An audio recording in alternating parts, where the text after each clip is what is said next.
Assalamualaikum warahmatullahi wabarakatuh.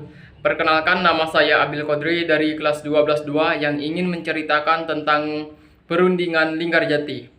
Perundingan Linggarjati atau perundingan Kuningan adalah perjanjian antara Indonesia dengan Belanda di Linggarjati, Kuningan, Jawa Barat, yang menghasilkan kesepakatan mengenai status kemerdekaan Indonesia.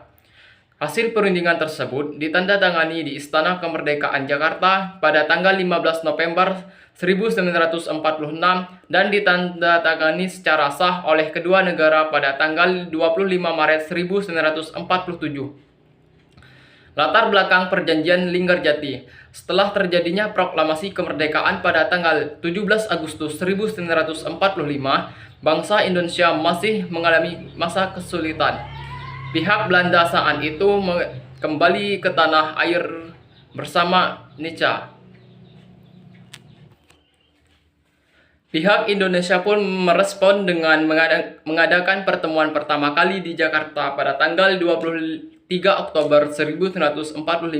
Dalam pertemuan tersebut dihadiri oleh perwakilan Indonesia dan Nica, tetapi belum ada kesepakatan yang tercapai.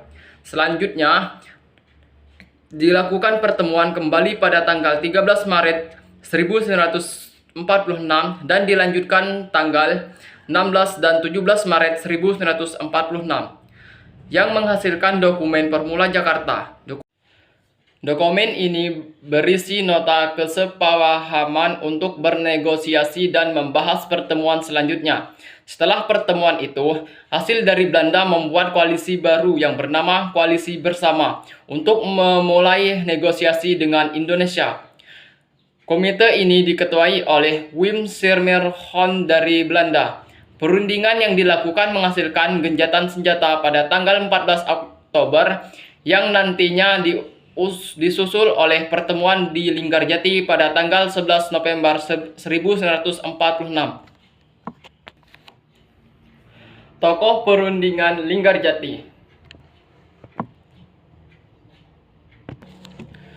Perundingan Linggarjati memiliki beberapa perwakilan tersebut berasal dari 3 negara, yakni Indonesia, Belanda, dan Inggris.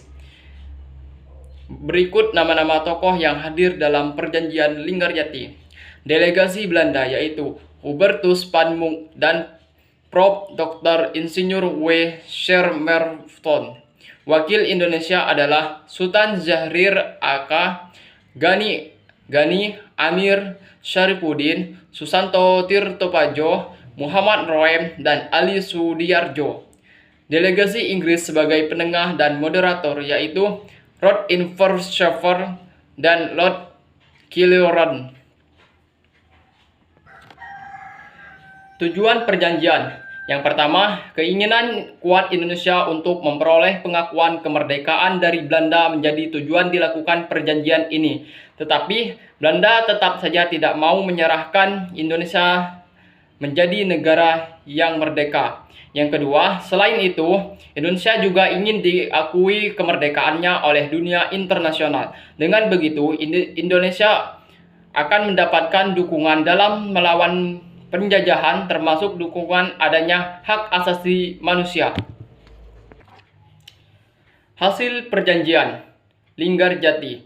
Yang pertama, Belanda mengakui Indonesia secara de facto dengan wilayah yang diakuinya meliputi Sumatera, Jawa, dan Madura.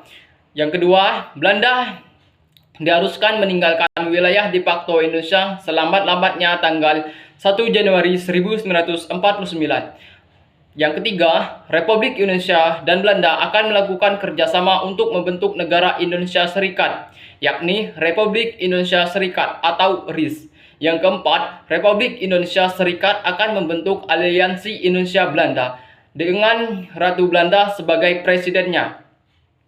Baiklah, itulah video dari saya.